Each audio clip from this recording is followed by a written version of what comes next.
Hi, everyone. Thanks for joining us here on the Rochester Press Box. I'm Bill Pucko. Happy to be with you. Joined by the guys as usual. Tariq, Spence, how you doing, man? I just can't wait to talk about the World Baseball Classic. My goodness, what a way to start the baseball season. Yeah, that, and I've got unfinished business I'm hoping that you'll embrace, from one of your near and dear teams. Pat, 68, Buffalo Sabres jersey. Well, he's not 68 anymore, but with the Sabres now looking like they're not going to make the playoffs, I figured I'd get one more use out of my authentic Victor Olofsson jersey because the way he's playing, I don't think he's going to be here next year anymore. Man, it's like it's so difficult not to make the NHL playoffs. How long is the run now? It'll be 12 years if they don't make goodness. it. Yeah, it's not great. That's worse than the Bills run. Yeah, no, thanks. This is fun. I'm having a great start to the show. But I will say this, whenever you keep that jersey, that's a good fit on you. It looks great. But you'll enjoy my unfinished business because there's something that Tariq's going to like since, clearly. Let's talk about the Baseball Classic. Our baseball savant, our producer-director, Joe Bratt, says it was a perfect tournament. It was a perfect tournament. Great start to the season. It won't be back, I think, until 2026. But let me just tell you this. I've never been a part of a start of a season where I watched more of the World Baseball Classic than I did Mets preseason games, Yankees preseason, any of the spring training games. It was so electric, and I'll get into this a little bit later on. I know a lot of people like baseball the way it was and the way it was seen and the way you maybe grew up on it. But the world of baseball, the way it's consumed, the way it's played, everything about it shows that there is celebration and there's fun and there's great. Like that championship game between the U.S. and Japan. Before that, Japan coming back to win that game against West. I mean, it's just unbelievable the way they were able to get to the semifinals and the finals. And the viewing streams, oh my God, they were through the roof. The stadium in Miami packed to the rafters. I mean, it was unbelievable. Look, to his point, and I think you touched on something very important, being able to watch how other cultures are embracing baseball, right? Because here in America, baseball is a stuffed shirt, you do it this way, unwritten rules kind of game, whereas you got to see other cultures having a grand old time with the game that we invented, and that's what baseball needs to become, right? It was almost like I was watching this tournament forgetting that you were allowed to get excited about things other than home runs that were going to change the face of a playoff game, you know what I mean? Like, that being said, with the amount of injuries that showed up to major players, even with all the success, are these MLB owners going to allow it to happen? Because that's what killed international tournaments for the NHL. Take it from a Mets fan who lost Diaz during this World Baseball Classic, and trust me, it is devastating for the whole year, just on the beginning of his contract too. So we'll be paying that out for the next 4 years. But it did happen. So with Altuve too, I think he hurt his thumb. I get it. It was a loss for my team, and it's a loss going forward. Then again, many teams survive without closers. I would have liked to have ours, but that's just the way it is. It was exciting. It was fun. And you know what? The U.S. team, to your point, Pat, were there a lot of stuffy players or stuffy old-timers that kind of like, I don't like the way the game is played? They got into it, too. You're right. They celebrated and they had a lot of fun, for Mookie too. Betts to suggest having won 2 World Series with 2 different teams, that this is the most fun he's ever had playing baseball, that says all you got to know. And it makes you want to think to yourself, okay, I get it. Let's not run this back every 2 years, every 3 years, or every 5 years. Let's do it again next year. No. Let's grow some players. Let's find out more. Shohei did exactly what he was supposed to do. Showed up in the big moment. Struck out Trout at the end. So it works, and it makes you starve for 2016. To the cultural point, it's amazing.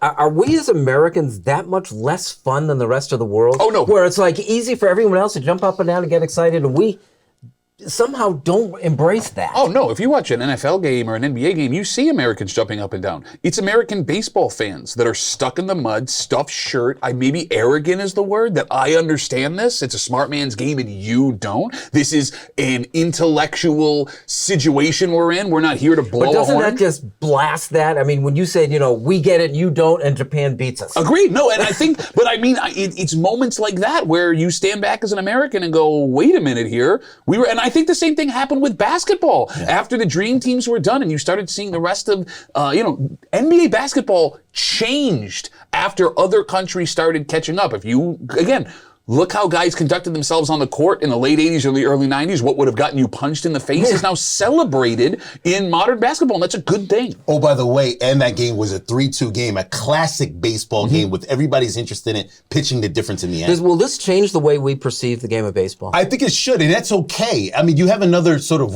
3 years to start thinking about exactly how you want to do it. Players now want to be a part of it, baseball players, so maybe you get a big arm in 2016 that you didn't get this year, or 2026 that you didn't get this this year. Well, heck, Diaz will sign his next contract and then blow his knee out celebrating again for whoever he re-signs with. This was going so and, well. And the thing is, where people don't, they say, these things are happening in the World Baseball Classic. Well, some of them are going to happen anyway. Absolutely, absolutely. Sometimes baseball has the weirdest injuries by far. So let's not even get into who got injured for what in baseball, because they always find a way to trip over their dog. We are the Rochester Press Box. We're talking Buffalo Bills and free agency next.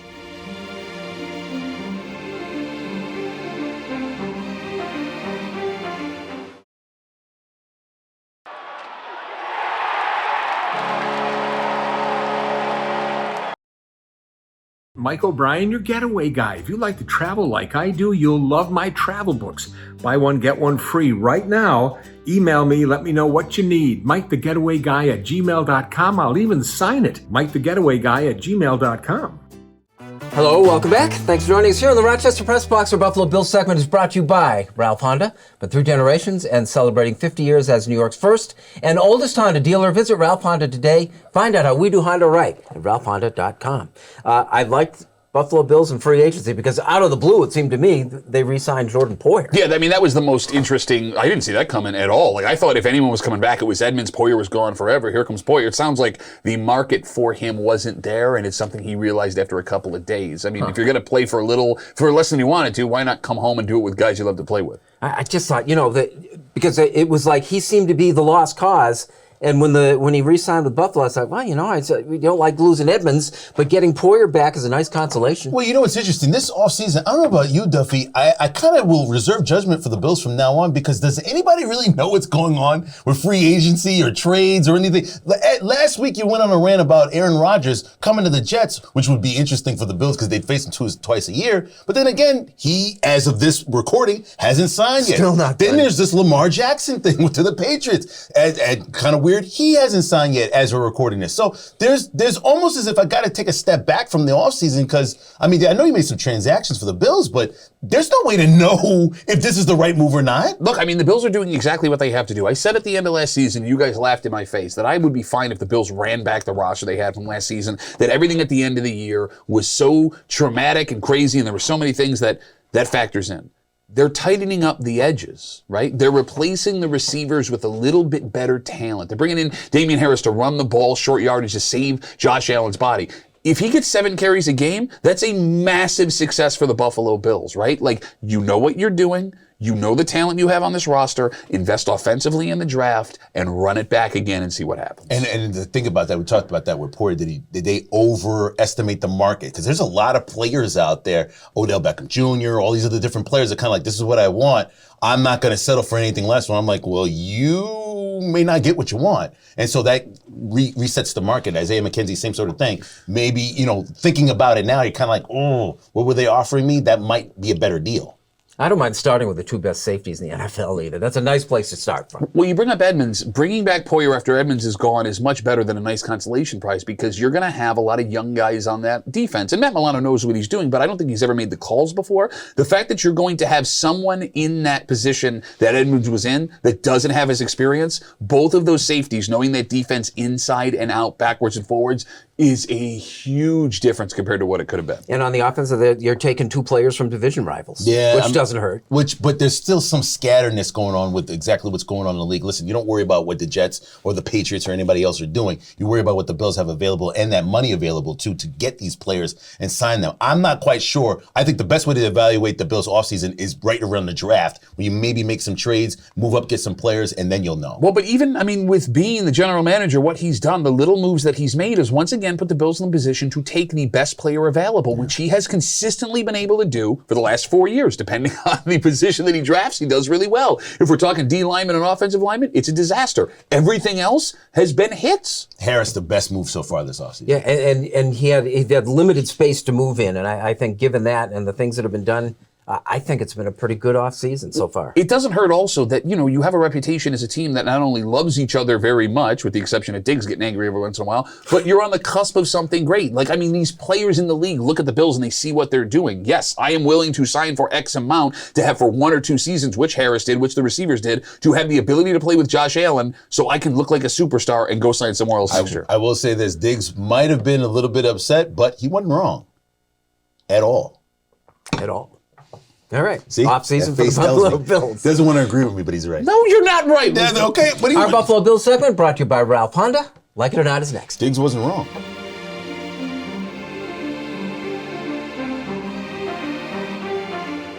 Here's the Press Box Trivia question, brought to you by Market View Liquor, where exceptional customer service meets an extensive selection. Jefferson Road.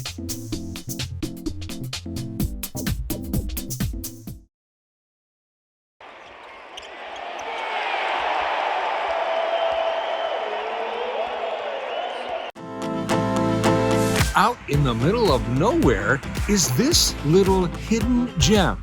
The power of the page lives on this getaway. Mike O'Brien, your getaway guy. I'll take you here. Check out the Getaway Guy on Facebook. Here's the Press Box Trivia answer, brought to you by Market View Liquor, where exceptional customer service meets an extensive selection. Jefferson Road at 390. Thanks for joining us and welcome back to the Rochester Press Box. Our Like It or Not segment is brought to you by Sport Clips. Where the MVP experience is better than ever, Sport Clips, the pros in men's hair, no appointment necessary. Stop by a Rochester location today. Like it or not, NCAA tournaments, the men and the women, fascinating first week. Well, first of all, I will say this. I have once again enjoyed my bracket-free tournament because it happens exactly the way it does every single year. NIL deal, which I'll get to unfinished business about, or not. It's always a wild card. I don't care what you thought about Purdue before the tournament, they're out. Well, I don't care what you thought about Kentucky before the tournament, they're out. This is what this tournament is all about. You put these kids who've transferred because of NIL deals, because they weren't given a chance. One kid from Kansas State was literally had to be cut from the Florida team because of a heart issue, gets a second chance, comes back. That's the tournament. That's the tournament, whether or not you have blue bloods in it or not. The tournament is sitting there watching, how can Kansas go an 11-0 run or Kentucky go on an 11-0 run and still lose the game at the end of the game? Blue bloods would have won that years ago, not anymore.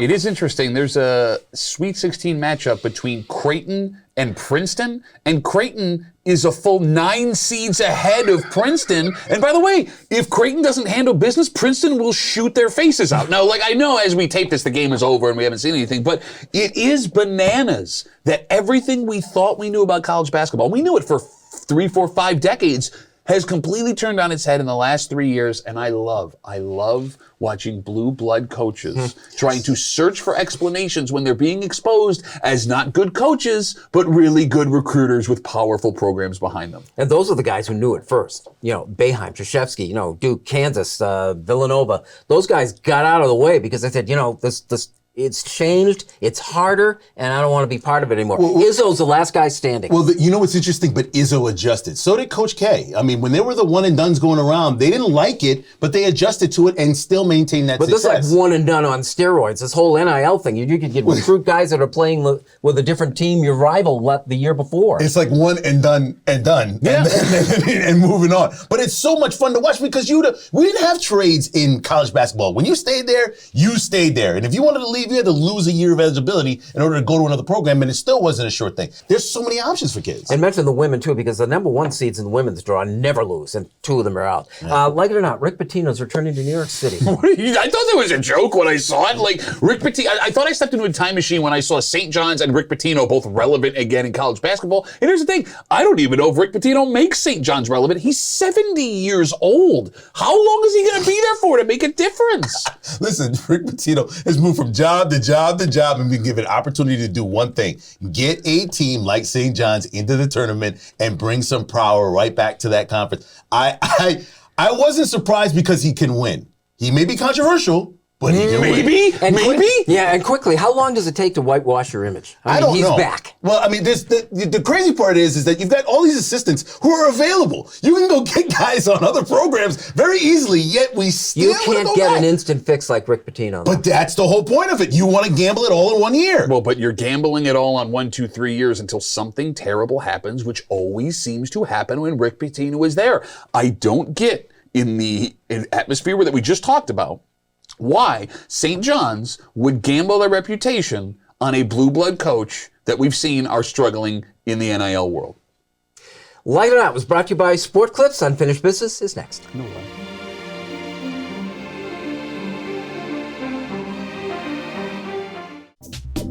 The Press Box Stat of the Week is being brought to you by McArdle's Restaurant in Fairport. Come home to McArdle's.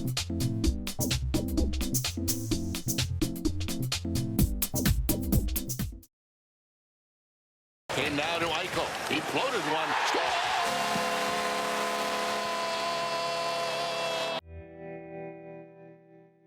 Welcome back. Thanks for joining us here on the Rochester Press Box, where the Unfinished Business segment is brought to you by the Genesee Brew House, your beer destination since 2012. Visit the gift shop, enjoy tasting at our Pilot Brewery, and dine at the pub-style restaurant at the Genesee Brew House. Unfinished Business, Pat. Lamar Jackson, this message is for you.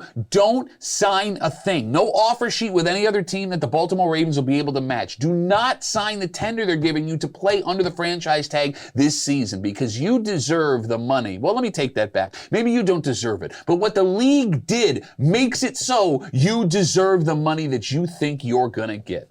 The Browns shouldn't have signed Deshaun Watson to the deal that they did. But it happened. And Lamar Jackson is a much better quarterback than Deshaun Watson. The kid's a leader, right? The guy can play. He's a former MVP. He's electric. He is a team-changing talent, much more than Deshaun Watson. Why? If Deshaun Watson earned that money, having not played for a year and a half with the allegations he had in his background, a guy like Lamar Jackson, who's done everything the right way so far, doesn't deserve it. Every once in a while, there are players that have talent and prowess so large that they can change the way things are done in a multi-billion-dollar league. Lamar Jackson is that guy. If the Ravens don't want to pay him, that's fine. Don't play this season. Sit out, because guess what? They're going to move you, and they're going to move you quick. And guess what, Lamar? There is a team that is willing to pay you all that guaranteed money. If you want what you want, and you want to make it better for the players coming behind you, don't sign a thing. All right, I get it. A few years ago, I got into quite a college debate with a basketball coach and a coach from the college about paying players and all the things that it would destroy and what about this and what about that. Yet we still had college basketball. We still had a lot of excitement, and still we have NIL deals where players can get paid. So the world didn't crumble. It was just great basketball with kids going different places, transfer portal, the game changed. The reason why I bring it up is there's so many years there was fighting for players to be not paid, to not have them transfer so easily. And yet you have that, and you have unbelievable competitive college basketball, buzzer beaters, unpredictability, and the tournament at its purest yet again. The only reason I say this is because baseball can stay a little stiff. Don't stay stiff. Invent, reinvent. Basketball, college basketball, don't stay stiff. Invent, reinvent. It gives you an opportunity to explore different things about the sport and expand it beyond what it's always been. It's still basketball, still got to put the ball in the hoop, still got to score, still got to play defense. All of that stuff remains the same. The marketing has changed, and it's time to update it. We kind of get a kick out of Tariq's regular lament over the state of the New York Knicks basketball team, who haven't won an NBA championship and going on forever. But there was a time when the Knickerbockers ruled the world, and the king was the late, great Willis Reed. Reed was a Hall of Fame big man in the era of big men. The early 70s featured the likes of Chamberlain, Jabbar, who was then Alcindor, Thurman, Unseld, Lanier. Reed cemented his legacy on May the 8th, 1970. The Knicks were playing the Los Angeles Lakers in Game 7 of the NBA Finals. Reed was the league MVP that year. He'd been injured in Game 5 and didn't play in the Game 6 defeat. No one knew his status for that Friday night showdown. Willis wasn't with the rest of the team during warm-ups. He was in taking a cortisone shot in his hip. His heroic emergence, limping in from the locker room, sparked bedlam at Madison Square Garden. Reed was back. The Knicks couldn't lose. Willis started the game. He hit his first 2 shots for New York. Those were the only 4 points he scored in the game. Didn't matter.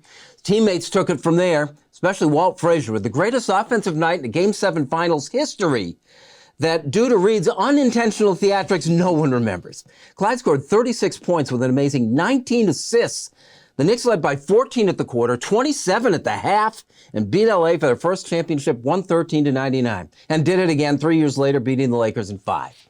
Reed, Frazier, DeBusschere, Bradley, and Barnett, and later on Lucas and Monroe. They were impossible to dislike, almost as difficult to beat.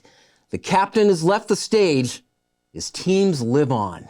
Or at least until guys like me don't remember anymore. Yeah. Unfinished Business was brought to you by the Genesee Brewhouse. How's that feel to know the Knicks were good once? Well, thank you for that insult. You know, Reed, it's so interesting. Reed, I think that year was All-Star MVP, Finals MVP, and regular season MVP. And yet he doesn't come close to the respect that all those other names, guys you named up front. It doesn't make any sense why Willis Reed does not get remembered like Russell, like Kareem, like all the other guys you just brought up. Except in New York. And he had a 10-year career. And by the way, he was undersized and still took on those Giants. Thank you for joining us. We'll see you next week for the Rochester Press Box. Why doesn't he get that respect? I don't know. He played in Market 1. Yeah.